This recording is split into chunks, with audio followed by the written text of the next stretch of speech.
Altınla geri döneceğim. Sakın hiçbir yere ayrılma. Nereye gidebilirim ki? Cehennemden başka.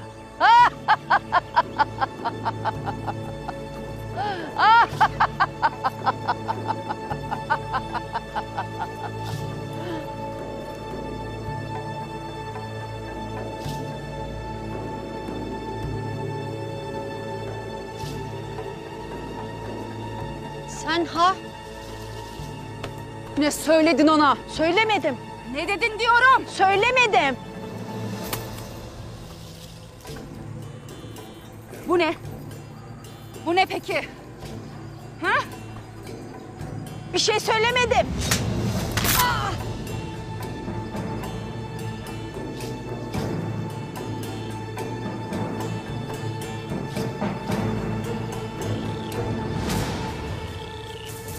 Hak ettiğini buldun işte ihtiyar bulmak.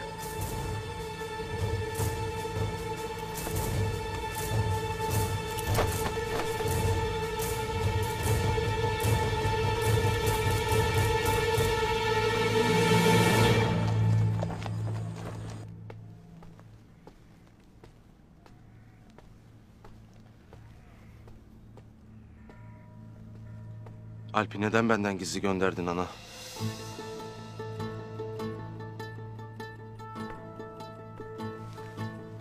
Ana, de hele. Artık bana güvenmez misin? Neden?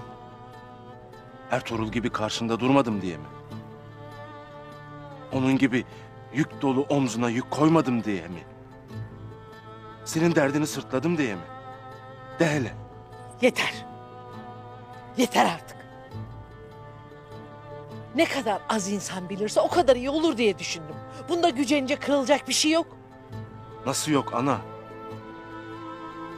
Yiğidi tek başına ölüme gönderdin. Benden gizli yaptın hem de bunu. Obaya her yıldırımı çeken Ertuğrul'a üvey evladından daha mı çok güvenir oldu? Gündoğdu.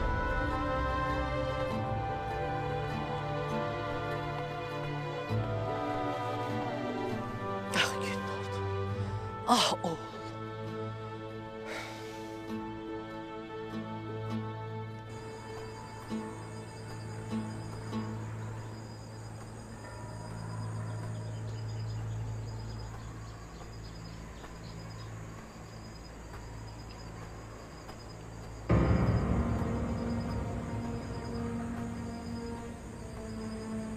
Nerede bu kadın?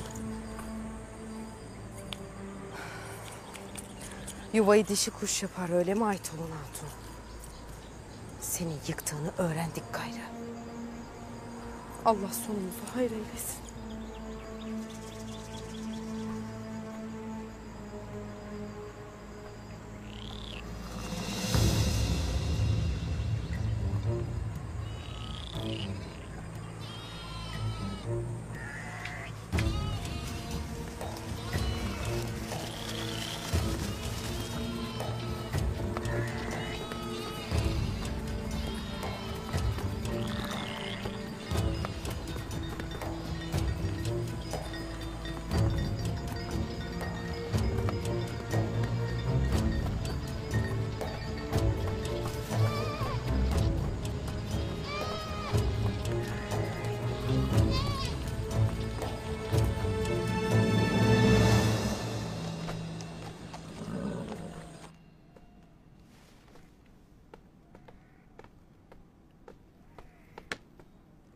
Haymi Ana, Gümüştekin Bey seni görmek ister.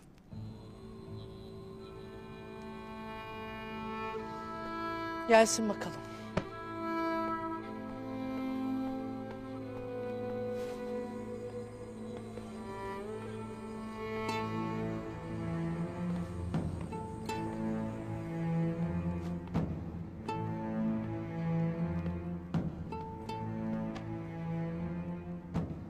Buyur hele Gümüştekin. Hayırdır? Şimdi de beni mi sorgulamaya geldin?